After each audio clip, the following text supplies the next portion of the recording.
Mbe harya uwobaza yosanga tuzi amategeko agenga akazi dukora canke uburenganzira dufise nk'abakozi. Kuva mu 2020 hari itegeko rishasha rigenga abakozi n'akazi ryahinyanyuwe mu Burundi.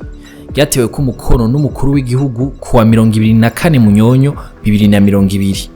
Ryaje gusubirira iryo mu 1993 ryari rimaze imyaka 27 yose ari ryo rikoreshwa. Rishasha rifise ingingo amajana 639. Ryahora ryari rifise ingingo amajana 307. Twifuje kubasangiza bimwe mu vyo mushobora kuba mutari muzi muri iryo tegeko.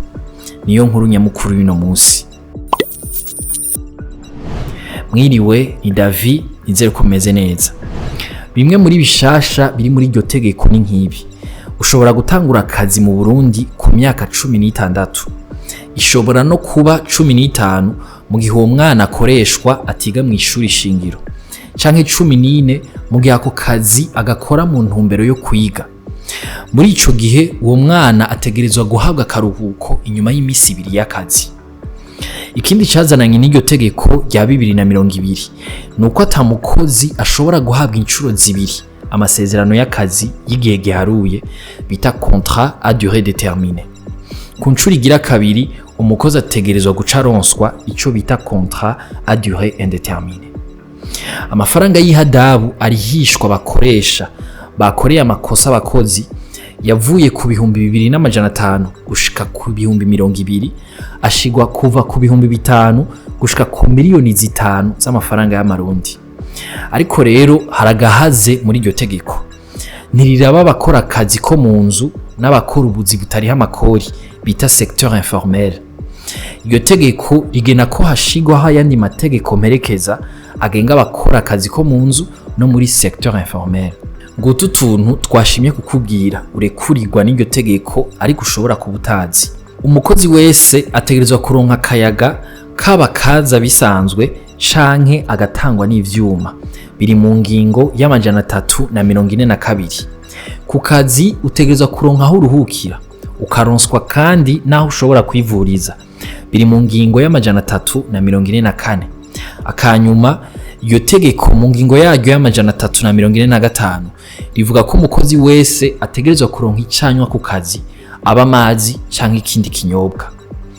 Nimba hari gishasha ukuye mutaruzi duhurire muri commentaire dutandukire inkuru ngufi nazo. Igifaransa n'icongereza ntibirimwe mu bizokorwako mu kibazo ca leta exeta kubiga igisata ca mathématiques statistique. Vyanditswe n'umushikiranganje w'indero itariki 19 z'uku kwezi kwa gatandatu. Ubwo rwandiko ruvuga ko ivyigwa bizoba bigize ikibazo ca leta mu gisata c'ivyigwa ca mathématiques statistique azoba ari mathématiques, statistique, probabilité, informatique na FPH gusa. Abo muri syndicat CONAPES na CGPBU bavuga ko iyo ngingo yerekana ko ivyo vyigwa vy'indimi bifashwe minenegwe muri ivyo bisata kandi izo ndimi zigishirizwamwo kandi zikanavugwa mu karere no kw'isi yose. Siela Niragira akina urukino rwa judo agiye kwitabira ama Jeux olympiques azobera i Paris muri 2024. Mu mezi abiri aheze yaramaze guha Burundi imidari 2 yose. Umwe w'inzahabu mu nkino zabereye i Rwanda mu gihugu ca Angola, n'undi w'ifeza yaronse mu nkino ziheruka kubera muri Côte d'Ivoire. Ivyo bikaba vyatumye amanota yiwe yiyongera kugira yitaba izo nkino zihuza isi yose za Jeux olympiques. Mwakoze kudukurikira, aya makuru muyasanga ku mbuga za Yaga na Iris News, ahanje tuzosubira ejo.